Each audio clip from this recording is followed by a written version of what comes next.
This conference will now be recorded.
Good evening, ladies and gentlemen.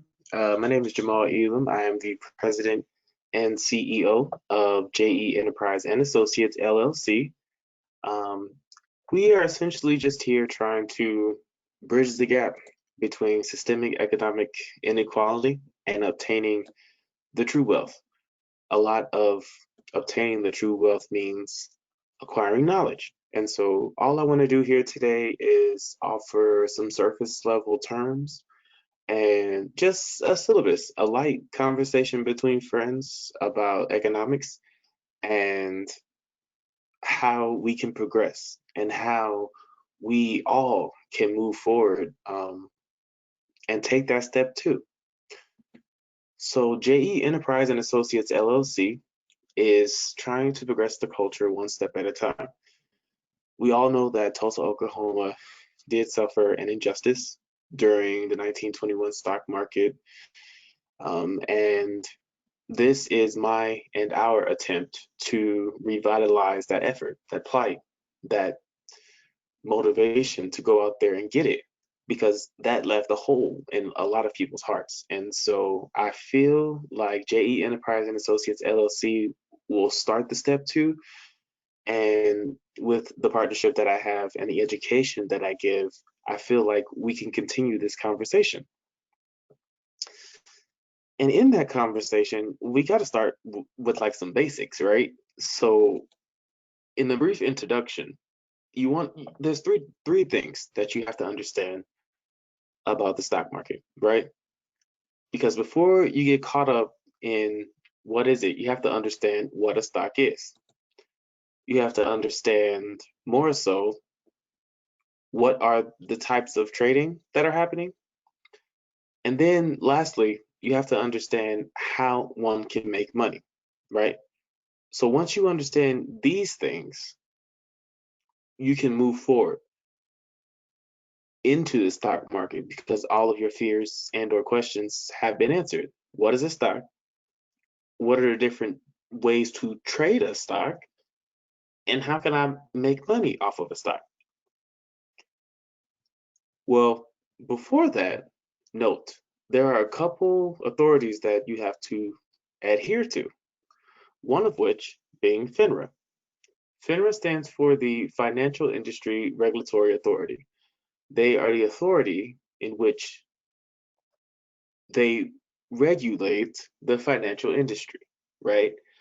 So FINRA is authorized by Congress to protect America's investors by making sure the broker-dealer industry operates fairly and honestly, oversee more than 634 brokers across the country, and analyze billions of daily market events, use innovative AI, artificial intelligence, and machine learning technologies to keep a close eye on the market and provide essential support to investors, regulators, policymakers, and other stakeholders. So before you go into the market, know that there is an umbrella over the market. And the umbrella over the market is consisted of a couple of arms, but more so, FINRA is the authority which regulates the financial industry. So they oversee the brokers and more so me, the investment advisors. In conjunction with FINRA, as far as the authority who regulates the financial industry, you have the Securities and Exchange Commission. So the Securities and Exchange Commission is a commission on the securities and exchange, right, of the securities. The U.S. Securities and Exchange Commission is an independent agency of the United States federal government. The SEC holds primary responsibility for enforcing the federal securities laws, proposing securities rules, and regulating the securities industry, which is in the nation's stock and options exchanges and other activities and organizations, including the electronic securities markets in the United States. And so, where FINRA regulates the rules, the SEC regulates the actual market, and more so what businesses do on that market, how they exchange on that market, and they put the investor's best interest at the forefront. In this umbrella, you have a step down, which is the transaction. They oversee the transaction of the market securities, right? They are what we call our brokers. And our brokers are basically the house in which the transaction occurs, right? So a broker is a person or firm who arranges transactions between a buyer and a seller for a commission when the deal is executed. A broker who also acts as a seller or as a buyer becomes a principal party to the deal. Neither role should be confused with that of an agent, one who acts on behalf of a principal party in a deal. So, what this is saying is that where FINRA regulates the rules and the SEC regulates the market, they regulate the broker.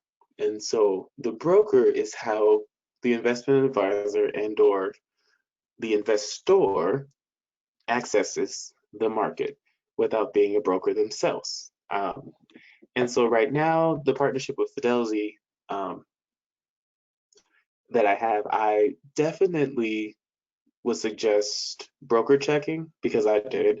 They're number 7784 and they are a FINRA regulated broker. And so it's clean business.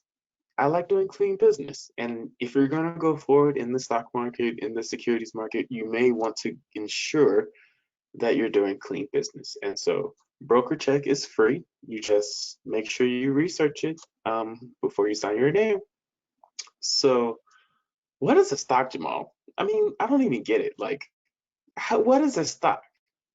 Okay, let's just go there, right? Stock Made Easy, presented by WallStreetSurvivor.com. This is Julie. She lives in Paris. Julie is known for her delicious croissants.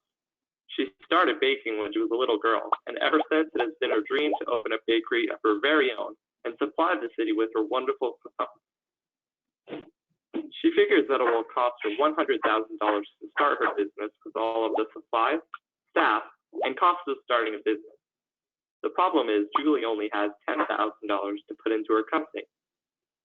She definitely can't build their business properly on $10,000. What is Julie to do? Julie decides to issue stock to investors to help raise money. Stocks are pieces or shares of ownership of a company. Share is worth a certain amount based on what the company is worth. Companies issue shares to investors in order to raise money.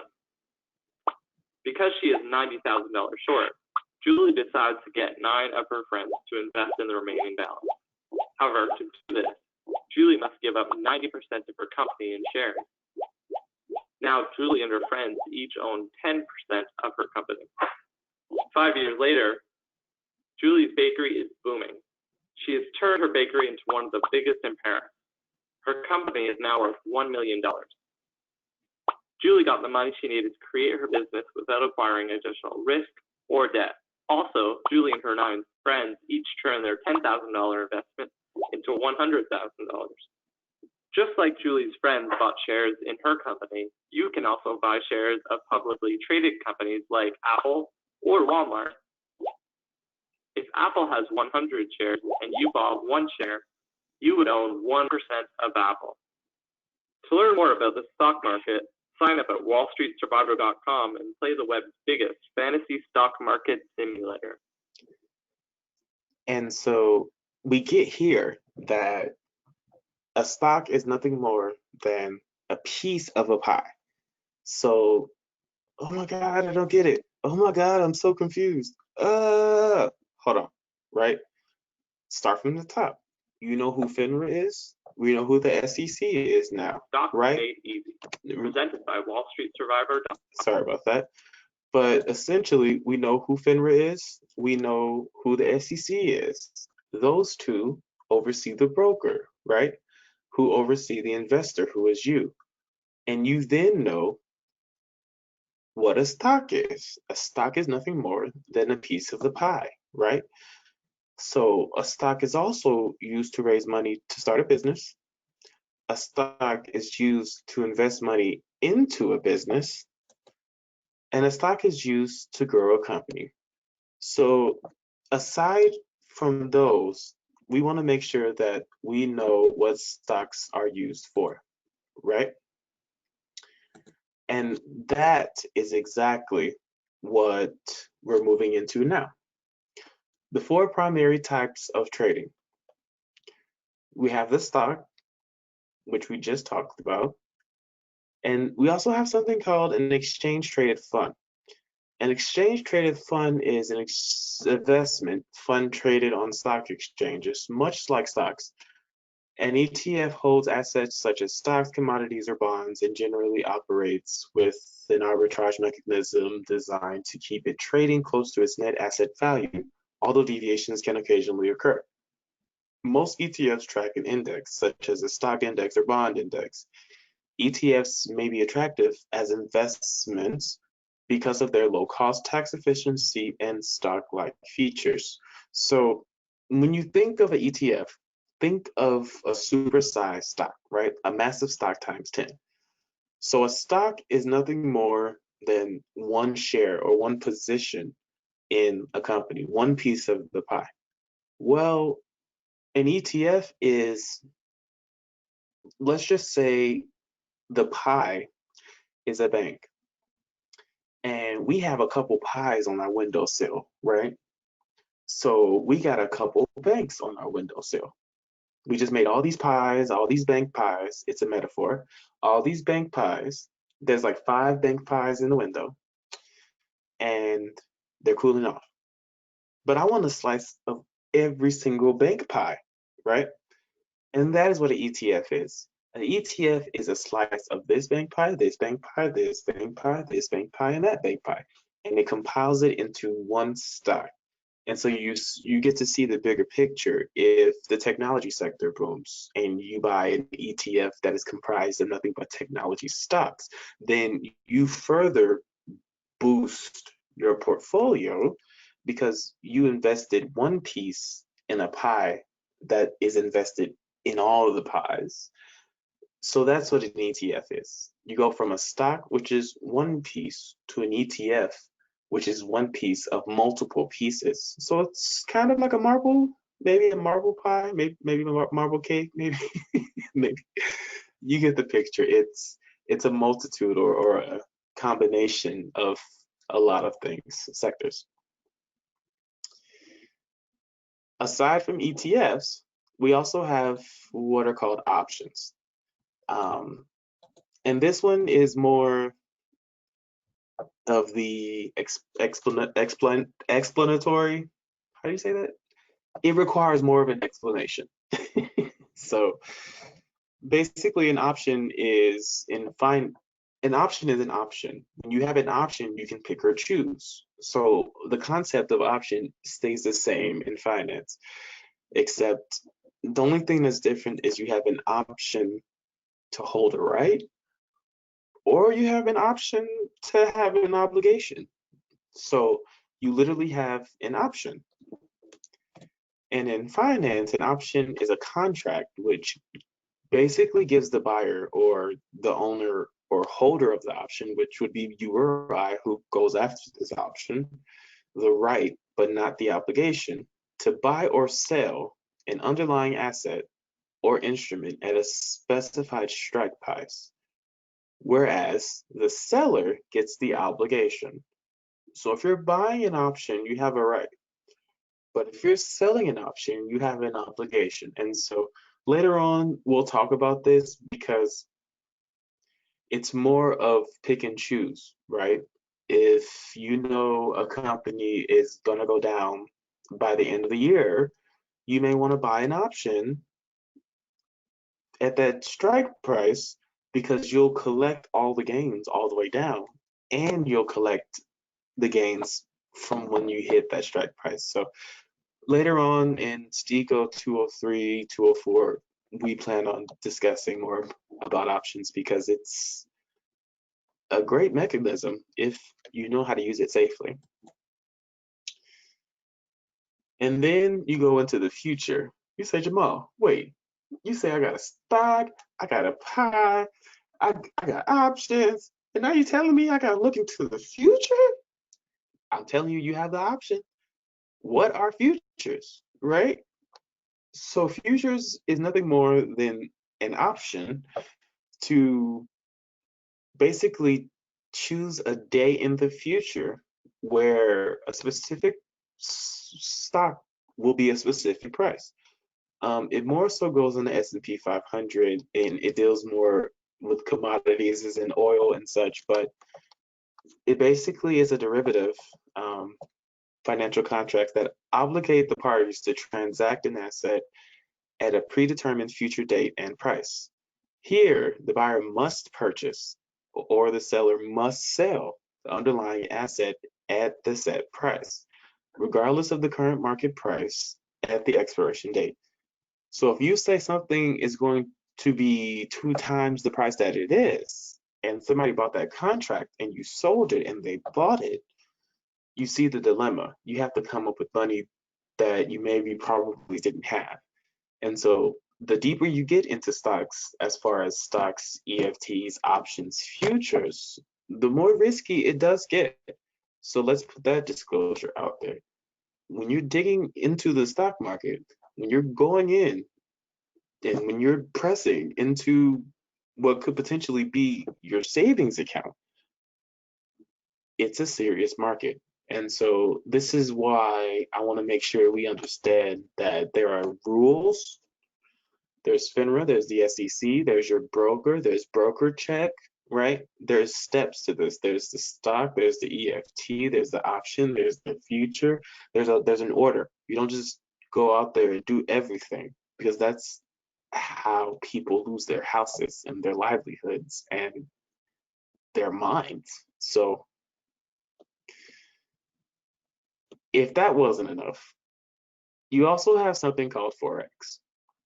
And we all know Forex is the future, basically, or not the future, but in essence, if you're thinking about time delay and cross continental travel, it's the exchange of currencies. And so Forex is the marketplace where various national currencies are traded. The Forex market is the largest, most liquid market in the world, with trillions of dollars changing hands every day. There is no centralized location. Rather, the Forex market is an electric network of banks, brokers, institutions, and individual traders, mostly trading through brokers or banks. So, in times like this, where coronavirus is going on and pandemics are going on, and people don't know what's going to happen, you may want to be cautious of a foreign exchange market because you have to take a lot into consideration. You take into consideration the value of the dollar in your home currency state. You take into consideration the value of the dollar in the Forex market that you're exchanging with. You also take into consideration any governmental or local or federal things in the world in the said countries that are going on, because that can also affect your market. So where a stock is essentially a home-based demographic, you know the company, you probably shop there more frequently, it's safe. The more you go into it, options, futures, Forex, currency exchange, things like that, it does get risky. So you may want to do your due diligence. And in Steco 405, we do plan on going into the Forex market. It's more of a, we need to make sure we put the right information out there, right? So, but you say all that and you say, Jamal, I mean, bruh, how can I make money? You're doing all this talking, but I don't see no money on the paper. Okay. So real quick, we all know basic math, right? So I'm gonna give you a scenario, right? You buy one share of stock XYZ at a price of $10. You go out there, you say, I want to buy a stock. You buy it at $10. Cool. Stock goes up $15. You sell it, you get $5 gain. That's easy, right? You buy low, sell high. You buy for $10, you sell it for 15. That's easy. Now I'm gonna give you a strategy. And this is where we shift, right? We've been learning now, but now I want to put some things into play. You buy one share of stock XYZ at price of $10, right? The stock goes up to $15+. Now, instead of selling the one share of XYZ, you buy an additional share. Uh-oh, I don't need that $5 that bad. Maybe I just buy another share, right? Okay. What would happen if that happened? Well, your initial cost basis of share is $10 as you bought one share, right? For $10. Well, plus the additional share of XYZ stock at the new $15. Okay. So what does that mean, Jamal? Well, that means my new cost basis for 2 shares of XYZ stock is $12.50. How do you get $12.50? Well, the $10 one stock plus the $15 second stock that I bought equals 25. And then I divided that by 2 because the cost basis is the average of 2 shares, which equals $12.50. And in insight in the future, when we talk about it, other things go into play with your cost basis as far as the market and liquidity and credit and things like that. But for a surface level example, this will do. This raises the cost basis of your initial share, however. You have now bought an additional share at a discount. A discount? What you mean? Well, you initially bought a share at $10. So it raised your value to $12.50 for that one share. So it's worth more.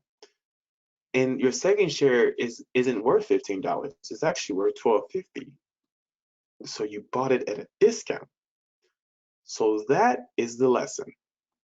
You don't necessarily have to sell a share because you've gained money. If you put another share in there, you actually offset the cost and you now have 2 theoretically for the price of 1. You decide to sell your 2 shares at the new price of $15. What does that mean? Well, cost of share, $15, minus cost basis of invested share, which is $12.50 now, right? Equals $2.50 per share. Profit. So $2.50 times 2 shares equals $5 gain.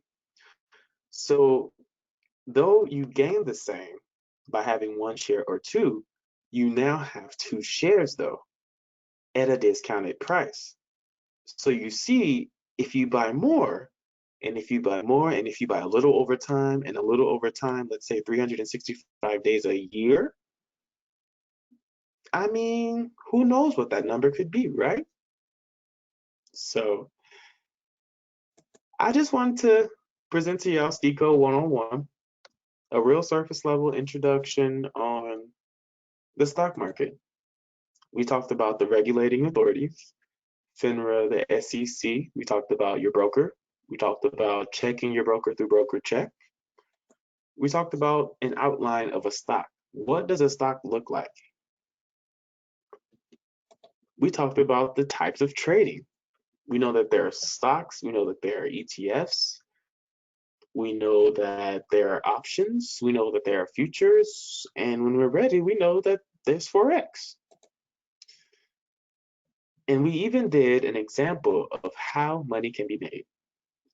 So buying a share is good. Selling you when it's high is good. but holding that share and buying another share is actually better. So thank you guys for tonight.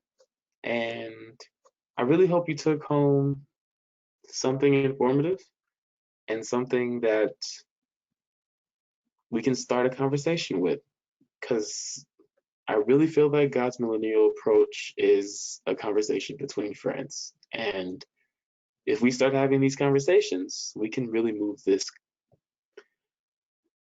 not only community, but us. So I hope you guys have a good night and stay tuned for Steco 201.